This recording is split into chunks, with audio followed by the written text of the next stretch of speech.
Jadi setiap hari, sekalipun Allah Subhanahu wa Ta'ala terkadang memberikan kita kekurangan, namun hal tersebut tidak menutup rahmat Allah Subhanahu wa Ta'ala yang begitu luas, yang begitu panjang bagi kita kaum muslimin. Alhamdulillahirabbil alamin. Salawat serta salam kita haturkan kepada junjungan kita Nabi Muhammad sallallahu alaihi wasallam, yang dengan ajaran beliau, yang dengan bimbingan beliau Allah Subhanahu wa Ta'ala memudahkan kita dengan agama kita ini. Allah Subhanahu wa Ta'ala memudahkan kita dengan Islam, mengangkat derajat kita di sisinya dengan agama ini. Hadirin yang dirahmati oleh Allah Subhanahu wa Ta'ala, sebenarnya malam ini jadwalnya Ustaz Haji Qais, namun pada Allah beliau sakit hingga dialah yang insya Allah akan menggantikan beliau pada malam hari ini. Tapi sebelumnya jamaah yang dirahmati oleh Allah Subhanahu wa Ta'ala, ini merupakan bentuk ta'lim kita bersama. Ta'lim untuk dia pribadi, bagaimana menyampaikan kepada masyarakat. Begitu pula pada pengurus kami. Semoga apa yang kita pelajari pada malam hari ini bisa kita amalkan, bisa kita terus ingat, karena insya Allah yang kita akan kaji malam hari ini adalah Al-Quran. Nabi sallallahu alaihi wasallam pernah bersabda, "Majtama'a qaumun fi baitin min buyutillah yatluna kitaballah wa yatadarasunahu bainahum illa nazalat 'alaihim as-sakinah wa ghashiyatuhum ar-rahmah wa khaffatuhum al-malaikah wa dzakarahum Allah fi man 'indah." Nanti maknanya Rasulullah bersabda, "Majtama'a qaumun", tidaklah sebuah kaum, sebuah masyarakat berkumpul fi baitin min buyutillah, pada suatu masjid, pada suatu rumah di antara rumah-rumah Allah Subhanahu wa Ta'ala, illa nazalat alaihi sakinah. Ini dari Nabi Muhammad sallallahu alaihi wasallam. Jadi semua orang yang berkumpul dalam masjid untuk mengkaji kitab Allah Subhanahu wa Ta'ala, belajar bagaimana Islam ini, nazalat alaihi sakinah, kata Nabi, Allah Subhanahu wa Ta'ala akan turunkan kepada mereka as-sakinah. As-sakinah itu ketenangan dalam hati. Wa ghasyiyatuhumur rahmah, dan Allah Subhanahu wa Ta'ala akan meliputi mereka dengan rahmat. Wa khaffatuhumul malaikah, sudah kita dapat rahmat, kemudian Allah Subhanahu wa Ta'ala menyempurnakan rahmat ini dengan Nabi, dengan malaikat yang turun hadir bersama kita dalam majlis kita yang mulia ini, insyaallah. Wa dzakarahumullahu fi man 'indah. Ini yang terjadi. Wa dzakarahumullahu fi man 'indah. Jadi faedahnya kita berada dalam suatu majlis ilmu enggak cuma ada di dunia saja, tidak cuma kita mendapat pengetahuan yang baru, namun Allah Subhanahu wa Ta'ala menjamin bagi kita nanti. Allah Subhanahu wa Ta'ala menyebut nama-nama rumus kami yang hadir dalam majlis ta'lim di hadapan para malaikatnya. Disebutkan nama-nama kita semua oleh Allah Subhanahu wa Ta'ala di hadapan para malaikatnya. Dan ini merupakan hadiah yang paling besar dari Allah Subhanahu wa Ta'ala. Siapa yang tidak bangga namanya yang disebut oleh Allah Subhanahu wa Ta'ala di hadapan para malaikatnya? Seenggaknya kalau tidak terkenal di bumi, tidak terkenal di langit, oleh Allah Subhanahu wa Ta'ala. Jemaah yang dirahmati oleh Allah Subhanahu wa Ta'ala, Allah Subhanahu wa Ta'ala menjadikan Al-Quran sebagai kitab terakhir yang Allah Subhanahu wa Ta'ala turunkan kepada Nabi yang mulia Nabi Muhammad sallallahu alaihi wasallam. Kitab ini Allah Subhanahu wa Ta'ala turunkan kepada Nabi-Nya, dan Nabi Muhammad sallallahu alaihi wasallam telah ajarkan kepada seluruh umatnya, tidak cuma untuk dibaca. Allah Subhanahu wa Ta'ala berfirman, "Afala yatadabbaruna al-Qur'an am 'ala qulubin aqfaluha?"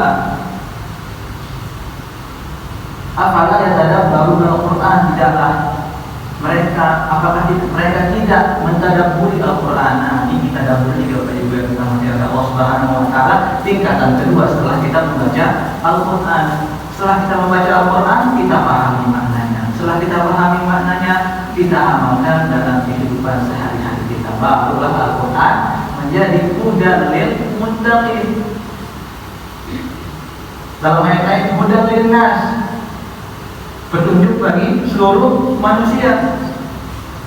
Kemudian dalam surat Al-Baqarah ayat 2, Alif Lam Mim, dzalikal kitabul la raiba fihi hudal lil muttaqin. Dikhususkan orang-orang Islam, dikhususkan mereka yang mentadabburi Al-Quran, bahwasanya Al-Quran itu menjadi hidayah bagi mereka di dunia maupun di akhirat. Karena tadabbur ini membantu kita nih. Ketika kita sholat, Allahu Akbar, takbir. Setelah selesai membaca doa itu, terkadang kita buyar gitu. Bacanya Al-Fatihah, Alhamdulillahirabbil alamin, lalu saya ingat malam dengan timpan. Yang kita ingat jemuran belum diambil. Yang kita ingat perkara-perkara duniawi yang mengganggu kita daripada sholat. Jadi penting bagi kita untuk terus memahami dan mentadabburi Al-Quran, karena yang demikian itu membantu kita untuk selalu khusyuk ketika beribadah kepada Allah Subhanahu wa taala. Jamaah dalam menjaga Allah Subhanahu wa taala, setan ini pinter. Kalau dia tidak bisa datang melalui satu pintu, maka ia mencari pintu yang lain untuk mengganggu kita ketika sholat. Tidak bisa dia pas takbir, pas iftitah. Tidak bisa pas iftitah ketika membaca surah Al-Fatihah, dan begitu seterusnya. Maka penting bagi kita malam ini, insya Allah kita akan membahas kita akan membahas tafsir surat Al-Fatihah, tafsir suratul Fatihah. Bapak Ibu yang dirahmati oleh Allah Subhanahu wa taala, Nabi Muhammad SAW, kita kembali kepada 1400 tahun yang lalu. Nabi Muhammad SAW ketika sebelum diutus menjadi nabi, merupakan orang yang dijaga oleh Allah Subhanahu wa taala, imannya, jasadnya, akalnya dari segala sesuatu yang mensekutukan Allah Subhanahu wa taala. Nabi Muhammad SAW maka yasjud bil asnam. Nabi Muhammad SAW tidak pernah sekalipun bersujud kepada berhala. Maka yashrabul khamra, dan Nabi Muhammad SAW tidak pernah sama sekali masuk ke dalam tubuh beliau yang namanya khamr, minuman keras. Wa Nabi SAW maka yaf'alu khimaran, dan Nabi Muhammad SAW tidak pernah melakukan yang namanya berbudi. Allah Subhanahu wa taala jaga hati beliau, jaga akal pikiran beliau, jaga badan beliau, ruh beliau dari segala sesuatu yang disebutkan Allah Subhanahu wa taala. Qadarullah ma syaa fa'al. Nabi Muhammad SAW merupakan seorang yang ummi. Nabi maknanya ummi, tidak bisa membaca dan tidak bisa menulis. Tidak bisa membaca dan tidak bisa menulis. Suatu kali ketika beliau tengah berkhalwat, ketika beliau sedang menyendiri di Gua Hira, datang malaikat Jibril alaihissalam. Allah Nabi SAW. Kemudian malaikat Jibril memeluk Nabi Muhammad SAW sampai dalam suatu riwayat kata beliau, saya tidak bisa bernafas saking kuat pelukannya malaikat Jibril. Faqala iqra, malaikat Jibril berkata, iqra, bacalah. Nabi Muhammad bingung. Dia bukan orang yang bisa menulis dan membaca, tiba-tiba disuruh membaca. Maka Nabi SAW bilang, ana biqari, saya tidak bisa menulis dan membaca. Dalam bahasa Arab, apa Ibu? Ada pada Allah Subhanahu wa taala jamaah majelis taklim Darul Hikmah, kalimat mani namanya manafiyah. Apa manafiyah? Manafiyah itu untuk menafikan suatu pekerjaan. Jadi Nabi Muhammad SAW benar-benar tidak bisa menulis dan membaca. Faqala ma ana biqari. dipeluk lagi sama malaikat Jibril. Faqala ma ana biqari. Dipeluk lagi untuk ketiga kalinya, Nabi Muhammad SAW terus berkata, ma ana biqari. Dan ketika itu malaikat Jibril berkata, Iqra bismi rabbikal ladzi khalaq. Bacalah dengan nama Tuhan yang menciptakan. Khalaqal insana min 'alaq. Rabb yang telah menciptakan manusia dari segumpal darah. Iqra rabbukal akram alladzi 'allama bil qalam 'allamal insana ma lam ya'lam. Bacalah demi Tuhanmu yang maha penyayang, demi Tuhanmu yang maha pengasih. Iqra rabbukal akram alladzi 'allama bil qalam, yang mengajarkan kepada manusia dengan perantara pena. Allamal insana ma lam ya'lam. Allah Subhanahu wa taala mengajarkan kepada manusia apa yang ia tidak ketahui. Ini merupakan wahyu pertama yang turun kepada Nabi Muhammad sallallahu alaihi wasallam. Wah, berat itu apa itu? Nabi Muhammad ketika mendengar hal tersebut langsung turun beliau. Turun beliau ke rumah beliau, kembali beliau ke rumah beliau dengan perasaan takut, dengan perasaan gundah gulana, khawatir apa yang terjadi kepada beliau merupakan suatu yang buruk. Terlepas dari hal tersebut, Bapak Ibu yang dirahmati oleh Allah Subhanahu wa taala, Nabi Muhammad SAW sebagaimana yang kita katakan tadi ditakdirkan menjadi seorang yang ummi, seorang yang tidak pandai membaca dan menulis. Kata Syekh Asy-Sya'rawi dalam tafsir beliau, kenapa Nabi Muhammad SAW ketika pertama kali turun wahyu tiba-tiba disuruh iqra, disuruh baca, li'anna alladhi sayu'allimuhum Allah Subhanahu wa ta'ala. Fal bashar yu'allimuhu al-bashar wan Nabi sallallahu alaihi wasallam yu'allimuhu Allah Subhanahu wa ta'ala. Kata Imam Syekh Sya'rawi dalam tafsir beliau, karena yang akan mengajarkan segala sesuatu itu kepada Nabi Muhammad sallallahu alaihi wasallam adalah Allah. Sedangkan manusia gurunya manusia. Nabi Muhammad sallallahu alaihi wasallam siapa yang mengajarkan? Allah. Apa-apa segala ilmu yang Allah Subhanahu wa taala turunkan kepada Nabi Muhammad itulah yang dibutuhkan oleh manusia. Bukan hanya saat turunnya Al-Qur'an, namun hingga datangnya. Jadi, Bapak Ibu yang dirahmati Allah Subhanahu wa taala, Al-Qur'an itu merupakan hablum. Diibaratkan oleh para ulama, Al-Qur'an itu hablum. Hablum dalam bahasa Arab artinya tali. Qatfun biyadina wa qatfun biyadillahi tabaraka wa ta'ala. Satu sisi kita yang megang, satu sisi Allah Subhanahu wa taala yang memegang. Nabi sallallahu alaihi wasallam, barang siapa yang ingin memegang sisi yang ini, maka Allah SWT dia tidak akan tersesat selamanya. Dan tadillu ba'dahu abada. Dia tidak tersesat, dia tidak akan tersesat selamanya. Bapak Ibu yang dirahmati oleh Allah Subhanahu wa taala, jemaah Majelis Taklim Darul Hikmah, Allah Subhanahu wa taala berfirman dalam ayat pertama surat Al-Fatihah, Bismillahirrahmanirrahim. Bismillahirrahmanirrahim. Nabi Muhammad SAW suatu kali pernah bersabda, kullu amalin ibadatin lam tubda bismillahi fahuwa aqta. Segala sesuatu amal, segala amal yang tidak dimulai dengan basmalah itu aqta. Apa maknanya aqta? Kata Imam Ibnu Katsir, naqis thawab, kurang pahalanya.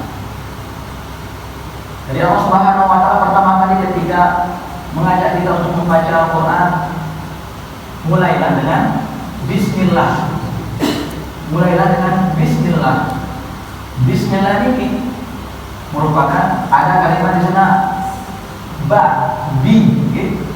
Bismillah. Tapi maknanya dengan nama Allah. Dalam bahasa Arab, ba ini namanya ba'ul isti'anah. Ya, artinya apa? Ketika kita bilang Bismillah, kita cuma tidak hanya mengucapkan dengan nama Allah, tapi harus kita rasakan, harus kita rasakan maknanya bahwasanya yang kita ucapkan adalah Bismillah dengan nama Allah. Dengan nama Allah nanti kita meminta pertolongan kepada Allah Subhanahu wa Ta'ala. Bismillahirrahmanirrahim. Kita meminta kepada Allah Subhanahu wa Ta'ala pertolongan. Ismun, bismi, ismun. Nah, ismun ini dalam bahasa Arab artinya kan nama. Diambil dari kata samu, asumu. Asumu maknanya adalah ketinggian. Maka cocok dia dengan apa yang datang setelahnya, kalimat setelahnya, nanti kalimat setelahnya Allah. Kita meminta pertolongan kepada Allah Subhanahu wa Ta'ala dengan ketinggiannya ialah Allah Subhanahu wa Ta'ala. Allah Subhanahu wa Ta'ala, Allah ini adalah ismul kamil lillahi tabaraka wa ta'ala. Nama yang paling sempurna. Tidak ada nama yang lebih sempurna daripada Allah Subhanahu wa Ta'ala. Dengan kalimat Allah Subhanahu wa Ta'ala kita sudah meminta pertolongan kepada Allah Subhanahu wa Ta'ala, kepada yang Maha Kuat Al-Aziz, kepada yang Maha meliputi segala sesuatu Al-Muhit, kepada yang Maha mampu atas segala sesuatu Al-Qadir ala kulli syai'. Semua nama tersebut terkumpul, dalam satu nama yang paling agung. Nabi jemaah yang berkata Allah Subhanahu wa Ta'ala Allah. Kemudian Allah Subhanahu wa Ta'ala berfirman Ar-Rahmanir-Rahim. Bismillahirrahmanirrahim. Terkadang kita minta pertolongan kepada Allah Subhanahu wa Ta'ala, namun kita sadar diri kita bahwasanya kita ini bukan manusia yang sempurna. Ada maksiat yang kita lakukan, ada kehilapan yang kita lakukan. Karena kita semua oleh Allah Subhanahu wa Ta'ala. Saya bermaksiat, gimana saya minta sama Allah Subhanahu wa Ta'ala? Gimana saya minta pertolongan sama Allah Subhanahu wa Ta'ala? Segitu baiknya Allah Subhanahu wa Ta'ala, saya maksiat terus. Sebegitu rahmatnya Allah Subhanahu wa Ta'ala kepada kita maksiat kepadanya terus.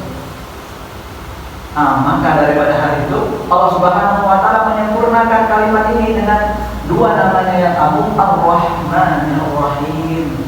Jadi semalu jangan malu. Dimana? Kenapa? Karena Allah Subhanahu wa Ta'ala huwa Ar-Rahmanur Rahim, yang Maha Pengasih dan Maha Penyayang.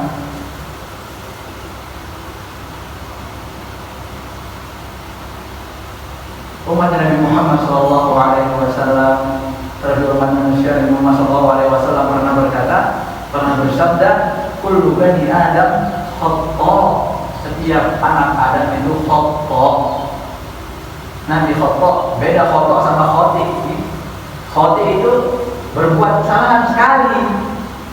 Khata banyak berbuat kesalahan. Kullu bani Adam khata. Setiap anak Adam itu banyak berbuat kesalahan. Wa khairul khata'in at-tawwabun. Dan sebanyak-banyak orang, dan sebaik-baik orang yang berbuat kesalahan adalah orang yang banyak bertaubat. Maka dari kalimat Ar-Rahmanir Rahim, Allah Subhanahu wa Ta'ala tidak lupa mengajak kita, ayo sini ta'abuna.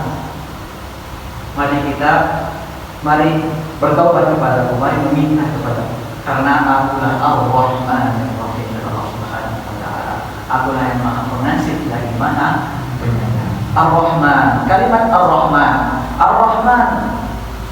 Ar-Rahman ini kalau kata para ulama, rahmatun syamilah. Apa itu rahmatun syamilah? Rahmat yang sangat luas. Saking luasnya rahmat Allah ini, saking rahmatnya Allah Subhanahu wa Ta'ala, Allah Subhanahu wa Ta'ala tidak pernah melupakan namanya orang kafir. Allah Subhanahu wa Ta'ala tidak pernah melupakan yang namanya orang kafir. Semuanya diliputi oleh rahmat Allah Subhanahu wa Ta'ala. Terkadang kita lihat banyak orang-orang yang tidak beragama Islam justru lebih kaya daripada orang yang beragama Islam. Ini karena Allah Subhanahu wa taala sifatnya adalah Rahman. Rahmatun syamilah, rahmatnya meliputi segala sesuatu.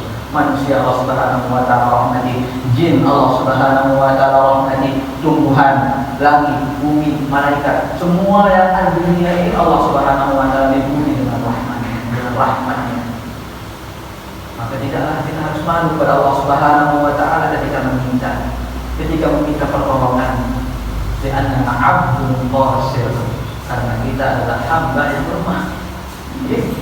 Kita hamba yang lemah, tidak mungkin melakukan segala sesuatu tanpa kehendak Allah Subhanahu wa taala.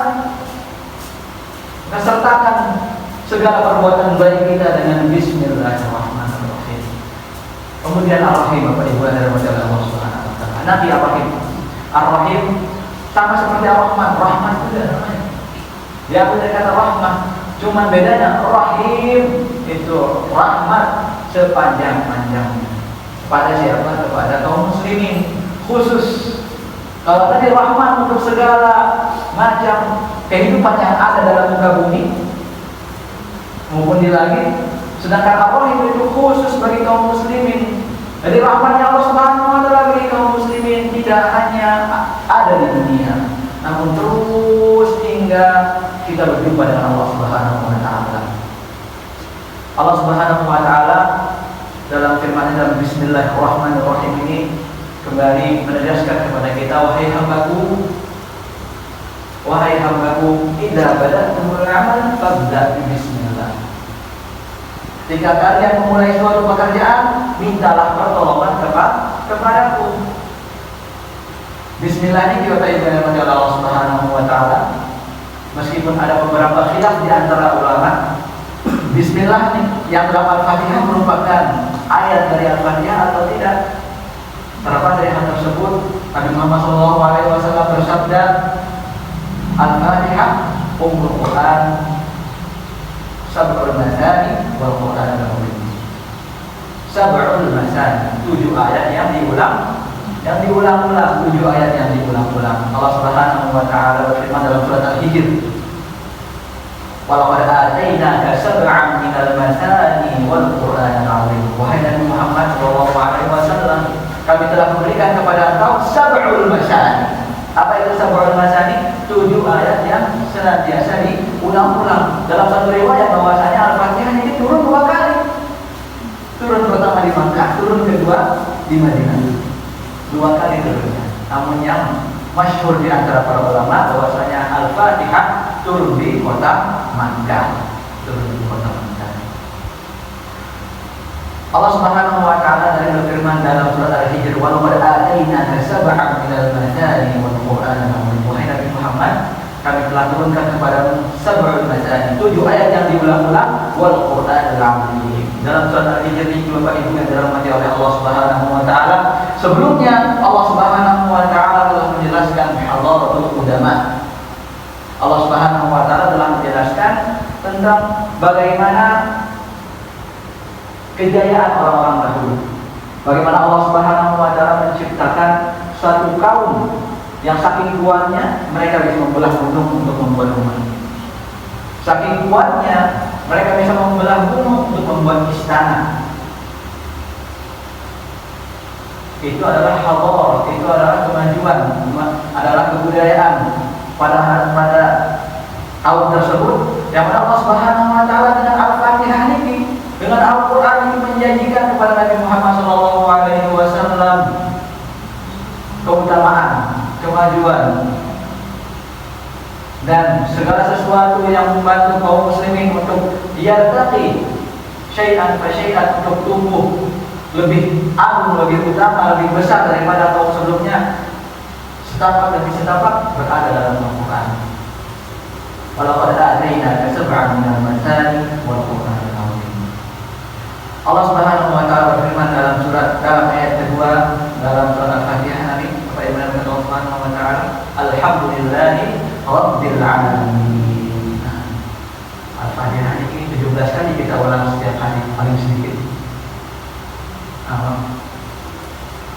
Allah Subhanahu wa taala berfirman apa tadi? Alhamdulillahi rabbil alamin.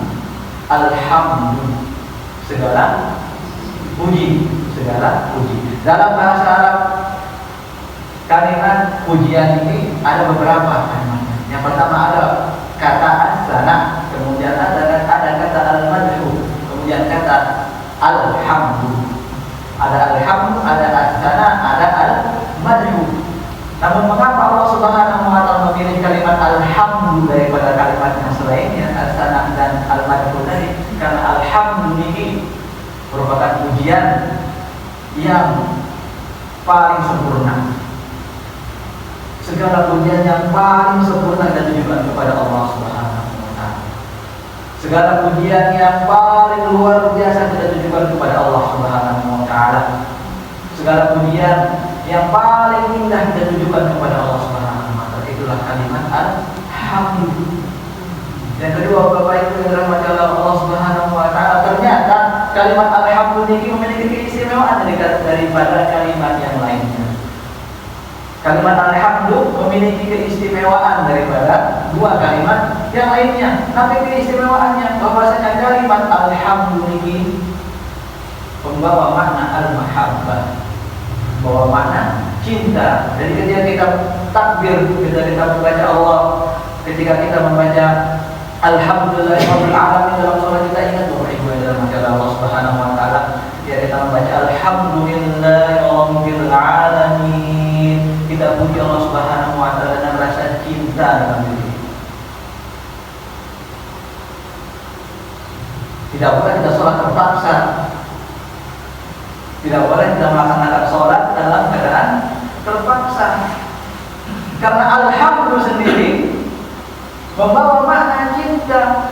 Cinta kita sama Allah Subhanahu wa taala, maka dari hal tersebut kita memuji Allah Subhanahu wa taala dengan segala bentuk pujian yang maha luar biasa. Kita memuji Allah Subhanahu wa taala dengan pujian yang agung, pujian yang layak kepada Allah Subhanahu wa taala. Nabi Muhammad SAW pernah meriwayatkan dari Allah Subhanahu wa taala tentang surat Al-Fatihah, "Qasamtu shalah baini wa baina 'abdi wa idza qalu alhamdulillahi rabbil alamin faqala hamadani abdi." Ketika Nabi Muhammad SAW suatu kali pernah berkata, beliau meriwayatkan dari Allah Subhanahu wa taala, "Qasamtu shalata baini wa baina 'abdi."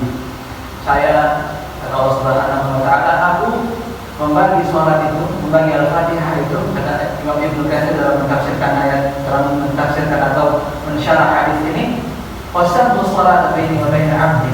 Saya membagi salat itu menjadi dua, untukku dan untuk hambaku. Fa idza qalu alhamdulillahirabbil alamin qala hamadani abdi. Ketika kita membaca alhamdulillahirabbil alamin, segala puji bagi Allah Subhanahu wa taala, Tuhan yang menciptakan alam semesta, Rabb alam semesta. Allah Subhanahu wa taala menjawabkan, hamadani abdi, hambaku telah memujiku. Jadi pantas kalimat alhamdulillah, pantas Allah Subhanahu wa taala menjawab bacaan kita dalam salat alhamdulillahirabbil alamin, karena kalimat alhamdulillah kita utarakan dengan cinta, dengan penuh kecintaan kepada Allah Subhanahu wa taala, dengan penuh keridhaan kepada Allah Subhanahu wa taala. Maka daripada hal itu Allah Subhanahu wa taala menjawab bacaan kita dengan berkata hamadani abdi, hambaku telah memuji. Ayat kedua ini Allah Subhanahu wa taala mengajarkan kepada kita bagaimana tata krama kita dalam berdoa kepada Allah Subhanahu wa taala. Allah Subhanahu wa taala dalam ayat pertama dalam surat Al-Fatihah, Bismillahirrahmanirrahim, tadi menjelaskan bahwasanya ba di sana merupakan ba'ul isti'anah, ba untuk meminta pertolongan. Dan bentuk pertolongan, meminta pertolongan kita kepada Allah Subhanahu wa taala apa? Dengan berdoa. Selain daripada berdoa, sebagaimana yang Allah Subhanahu wa taala sampaikan, wasta'inu bis-sabri was-shalah, dan mintalah pertolongan dengan bis-sabri, dengan kesabaran, was-shalah. Begitu juga dengan salat. Selain kita berdoa kepada Allah Subhanahu wa taala dalam meminta pertolongan, Allah Subhanahu wa taala mengajarkan kepada kita untuk berdoa, untuk meminta pertolongan dengan kesabaran. Begitu pula dengan salat. Adapun alhamdulillahirabbil alamin, sebagaimana yang telah kita sampaikan tadi, bahwasanya alhamdulillahirabbil alamin, Allah Subhanahu wa taala menunjukkan kepada kita bagaimana tata cara kita untuk meminta kepada Allah Subhanahu wa taala. Wahai hambaku, kata Allah Subhanahu wa taala, ketika engkau ingin meminta, ibda bil hamdi, maka mulailah dengan pujian kepada Allah Subhanahu wa taala. Dan kita mulai dalam doa kita, alhamdulillahirabbil alamin, hamdan yuwafi ni'amahu wa yukafi mazid. Segala bentuk pujian yang lain kita haturkan kepada Allah Subhanahu wa taala, baru kita mulai berdoa. Tidak selayaknya kita langsung bilang, ya Allah, saya ingin mobil, atau ya Allah, saya ingin rumah besar, tanpa kita mulai doa kita dengan alhamdulillah, dengan pujian kepada Allah Subhanahu wa taala. Kemudian kalimat Rabbun, Rabbun. Rabbun ini dalam bahasa Indonesia maknanya adalah Tuhan. Dalam bahasa Arab kalimat Rabbun ini mencakup 3 makna. Tapi maknanya yang pertama al-mulku.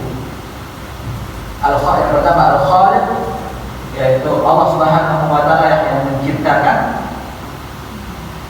Kemudian al-mulku, Allah Subhanahu wa taala yang memiliki.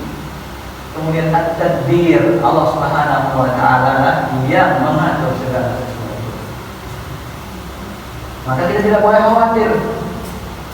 Kita tidak boleh khawatir karena perkara kita siapa yang mengatur? Allah Subhanahu wa taala. Setelah kepeng Allah Subhanahu wa taala atur.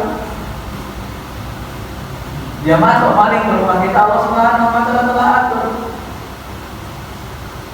Kita diberikan oleh Allah Subhanahu wa taala misalkan rumah, mobil, dan segala sesuatu, itu bukan Allah Subhanahu wa taala yang atur. Ketika Allah Subhanahu wa taala yang atur, maka kita harus percaya bahwasanya itulah yang terbaik untuk kita. Mungkin kita kurang bersedekah hingga maling bisa terus. Mungkin kita kurang sholat, makanya Allah Subhanahu wa taala berikan kesusahan dalam hidup kita. Mungkin kita kurang mengaji, Allah Subhanahu wa taala menjadikan hati kita agak hampa. Pada Al-Quran ini, Nabi Syifa'un lima fis sudur. Syifa'un lima fis sudur. Al-Quran adalah syifa, obat, lima fis sudur, apa yang berada dalam hati. Segala penyakit yang ada dalam hati kita, segala penyakit yang berada dalam diri kita, Allah Subhanahu wa taala telah siapkan obatnya, tergantung bagaimana. Apakah kita akan mengambil obat tersebut atau lari dari obat tersebut. Itulah Al-Quran. Alhamdulillahirabbil alamin. Al-alamin, al-alamin adalah benar-benar Allah Subhanahu wa taala. Al-alamin, semesta alam.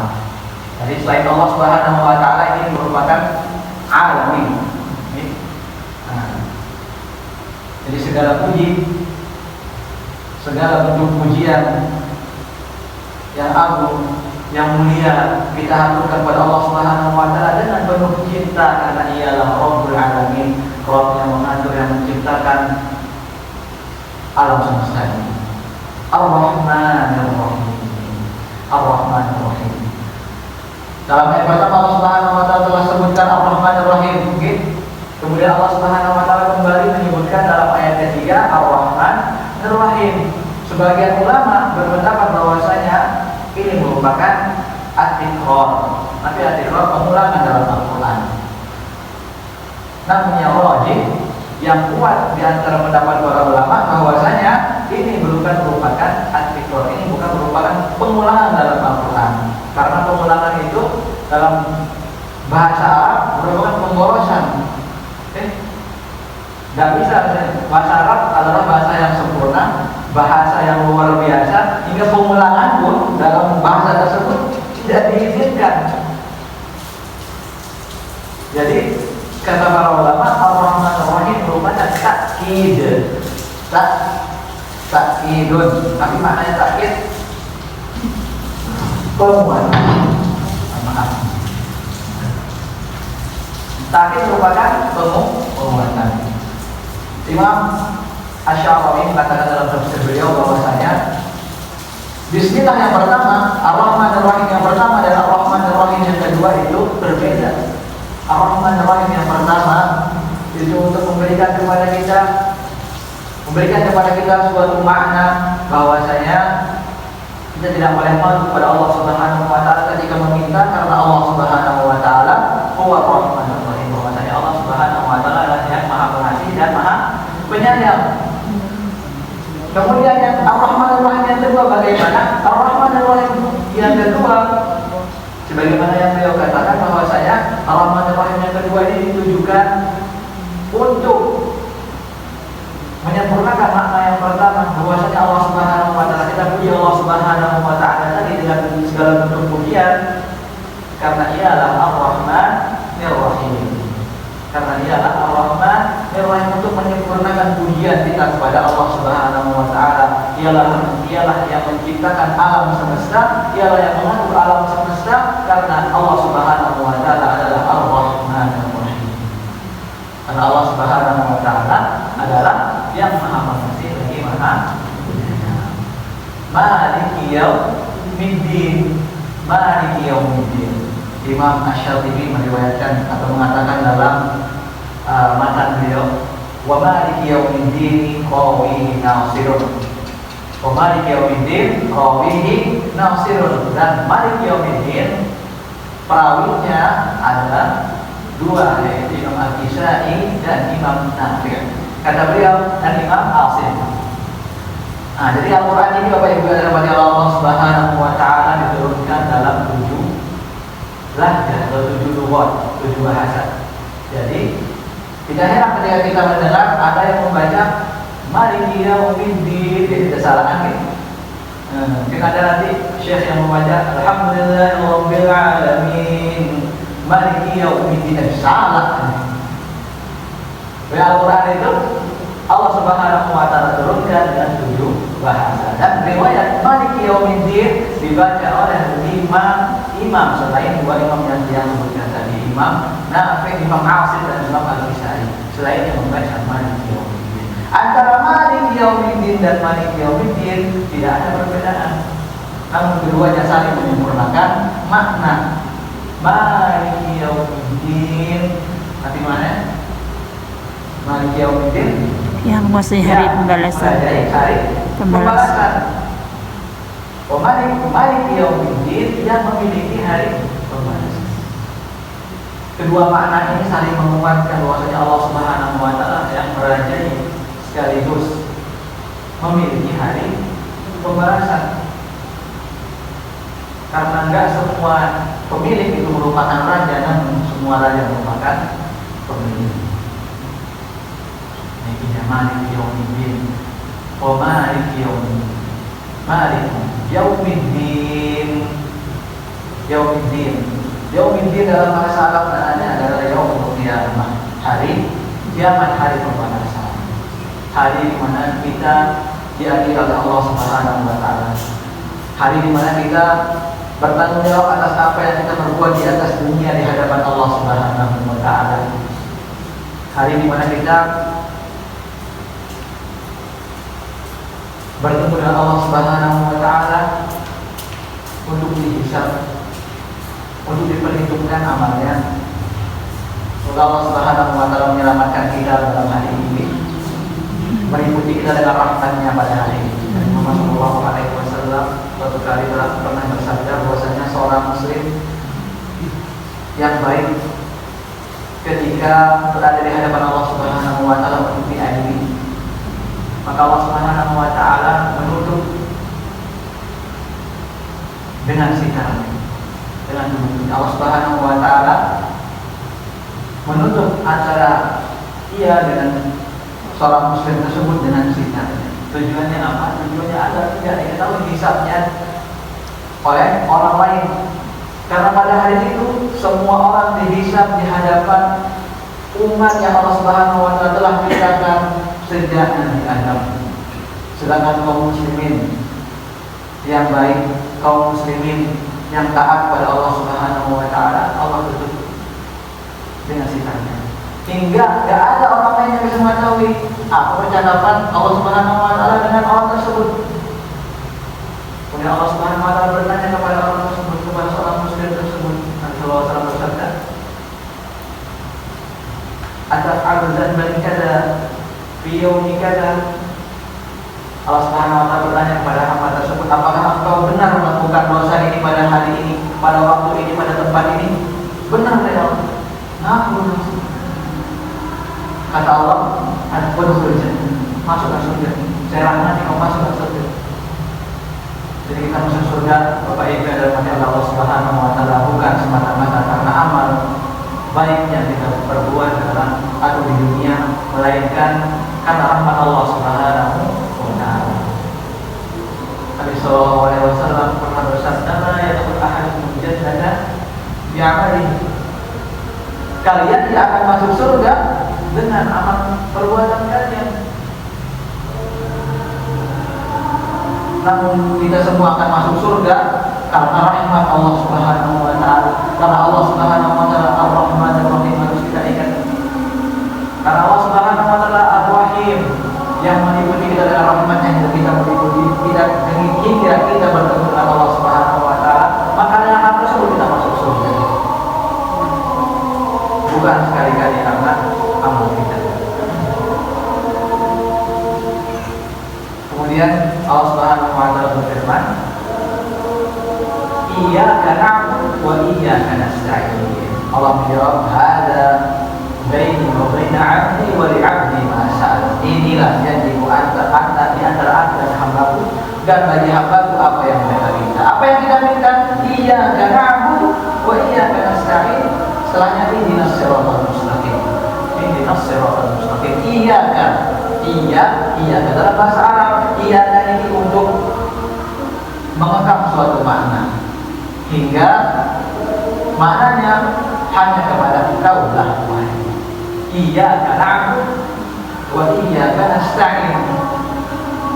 Ayat ini mengisyaratkan bahwasanya ketika kita ingin isti'anah, bantuan pertolongan dari Allah Subhanahu wa taala, dimulai dari apa? Dimulai dari ibadah. Iyyaka na'budu, kepada Engkau kami kepada Engkau kami menyembah wahai Allah Subhanahu wa taala, wa iyyaka nasta'in, dan kepada Engkau kami minta pertolongan.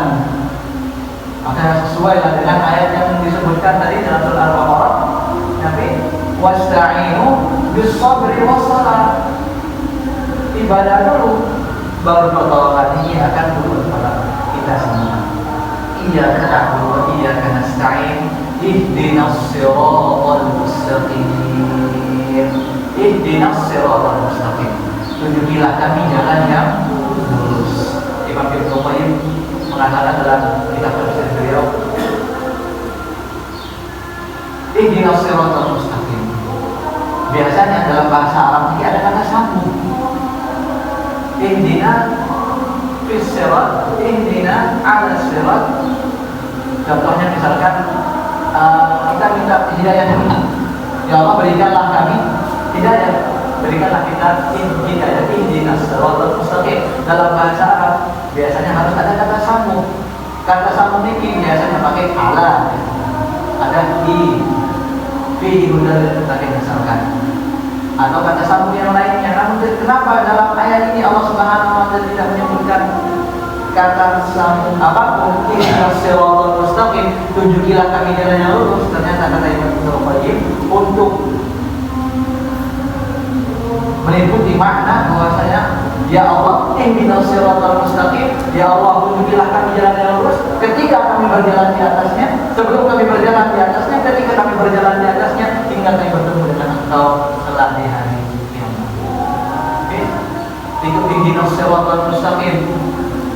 Ihdinas siratal mustaqim tidak hanya di dunia, namun sampai pada Allah Subhanahu wa taala kelak di hari kiamat.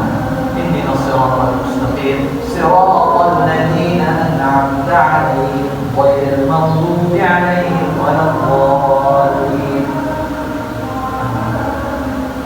Apakah siratal mustaqim itu? Nabi, siratal mustaqim adalah siratal ladzina an'amta 'alaihim, jalan yang Engkau an'amta 'alaihim, jalan yang Engkau tunjukkan, jalan yang Engkau berikan, jalan yang Engkau hadiahkan, an'amta 'alaihim, kepada orang-orang tersebut.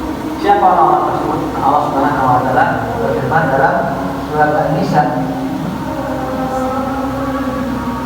bahwasanya orang-orang tersebut adalah asy-syuhada, an-nabiyyin, was-siddiqin, wasy-syuhada'i was-shalihin, wa hasuna ulaika rafiqa. Kata Allah Subhanahu wa taala, jalannya siapa yang lurus tersebut? Jalannya orang-orang yang Engkau telah berikan hidayah, ya Allah. Siapa ini? Mereka adalah para nabi, para siddiqin, orang-orang yang jujur, orang-orang yang jujur kepada Allah Subhanahu wa taala, jujur keimanannya pada Nabi Muhammad SAW, wasyuhada, dan orang-orang yang mati syahid, wassalihin, dan jalannya orang-orang saleh. Ini yang kita minta kepada Allah Subhanahu wa taala, bukan sembarang jalan, namun jalan yang telah dilalui oleh para nabi, yang telah dilalui oleh para siddiqin, yang telah dilalui oleh para syuhada, yang telah dilalui oleh orang-orang saleh. Siratal ladzina an'amta 'alaihim ghairil maghdubi 'alaihim waladdallin. Allah Subhanahu wa taala, kata para ulama, mengapa tidak diulangi? Ihdinas siratal mustaqim, siratal ladzina an'amta 'alaihim. Allah Subhanahu wa taala tidak berfirman ghair siratal ladzina an'amta 'alaihim atau ghair siratal maghdubi 'alaihim. Allah tidak menyebutkan sirat dua kali karena sebagaimana yang kita sampaikan tadi bahwasanya at-tikrar, pengulangan tersebut dalam Al-Qur'an merupakan suatu yang sia-sia atau tidak diperkenankan dalam bahasa Arab. Ihdinas siratal mustaqim, siratal ladzina an'amta 'alaihim ghairil maghdubi 'alaihim waladdallin, selain daripada jalan orang-orang yang telah Engkau murkai, ya Allah. Selain daripada jalan yang telah Engkau murkai, ya Allah. Manil maghdub, siapa yang orang yang dimurkai oleh Allah Subhanahu wa taala? Para imam mufassirin menyebutkan bahwasanya orang-orang tersebut adalah orang-orang Yahudi. Orang-orang yang Allah Subhanahu wa taala atahumul kitab, atahumul ilma wa lam ya'mal bihi. Orang-orang yang Allah Subhanahu wa taala telah berikan kepada mereka ilmu, telah diberikan kitab, diberikan ilmu, namun mereka tidak beramal dengan apa